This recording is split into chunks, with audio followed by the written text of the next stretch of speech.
My head, that might not be a bad deal. I need to talk to my art guy because I need his advice. This would be the biggest buy in Pawn Stars history. The Gold and Silver Pawn Shop used to be a regular pawn store, until it became a famous spot for a reality TV show called Pawn Stars. Now the workers spend every day making great deals for us to watch and learn from, so sit back and enjoy the video as we go over some of the most expensive things they've bought. Number 1. $90,000 for Mary Ford's 1961 Gibson SG Les Paul guitar. Gibson's Les Paul signature guitars cost a pretty penny as it is, but when the well-crafted guitars are connected to the legendary songwriter whose name is on the instrument, they're worth quite a bit more. That explains why the Harrisons felt they should shell out $90,000 for a 1961 Les Paul guitar that belonged to Paul's wife Mary. All pawn shops traded guitars at some point, but the show's outsized stature as a purchaser of rare antiques made it a fitting stop for owners of this particular instrument. For the uninitiated, Les Paul and Mary Ford were a wildly successful singing duo in the 1950s with 28 hit records to their name. They hosted popular radio and television variety shows together throughout the decade. That Mary herself helped put this guitar on tracks like the #1 hit, How High the Moon, made its value skyrocket. Number 2. O.J. Simpson's escape car. The Harrisons had to make a tough decision when perhaps the most famous car in American history fell into their laps. O.J. Simpson's white Ford Bronco has been seen by millions of Americans, with the former NFL star leading Los Angeles police on the world's most well-known low-speed chase ahead of his eventual acquittal on murder charges. The current owner of the iconic Bronco brought it to the stars of the show looking to sell. Given the infamy of this particular Bronco, the seller wanted a hefty sum. He asked for $1.25 million from the Harrisons, about $1 for every 100 Americans who watch O.J. run. Ultimately, Rick had to turn him down and send him off to find another buyer interested in macabre history. Number 3. $95,000 for a 1932 Lincoln Roadster. The Harrisons had to spend big to get a luxury Lincoln Roadster built in the middle of the Great Depression. A beautifully maintained mint and cream colored Roadster with a massive V12 engine hiding under a gigantic hood was too good to let leave the shop.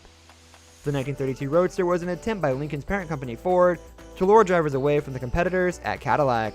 It was priced to move at $4,000 in 1932, roughly $70 grand in today's money. Rick and the old man went above and beyond that price point to make sure that they walked away from the deal with a car. For the decadent 150 horsepower classic car from 1932, they offered a cash buy of nearly $100,000. They didn't have to wait long to get the money back, however. The owner turned right around and used the $95,000 he made in the deal to buy gold from the pawn shop. Number 4. $111,000 for 3,000 ounces of silver. The second largest purchase in Pawn Stars history was a lot easier for the shop to verify the value of. When a customer rolled into the shop with a dolly loaded down with 3,000 ounces of silver bars and coinage, the Harrisons knew they had a deal on their hands.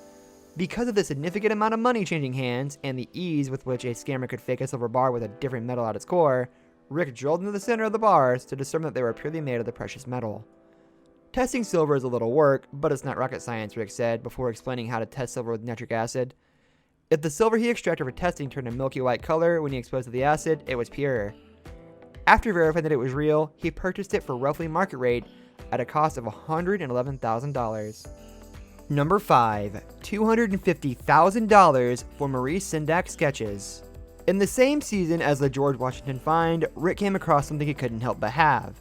A collector offered him the original sketches that became Maurice Sendak's children's book classic, Where the Wild Things Are.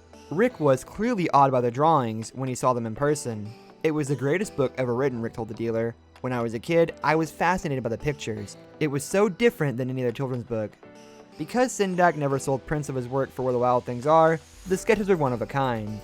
After consulting with an art expert who told him he could expect to net $310,000 for the sketches, Rick talked the owner into selling the lot for $250,000. So, an amazing point to any vintage art. So where in the world did you get these? Well, a friend of mine's works are really priceless. What I would value the collection at is about $375,000. Whoa. That's all we have for today's video. I hope you enjoyed it. If you did, let us know by liking the video and subscribing to the channel. On that note, we'll see you next time. Goodbye.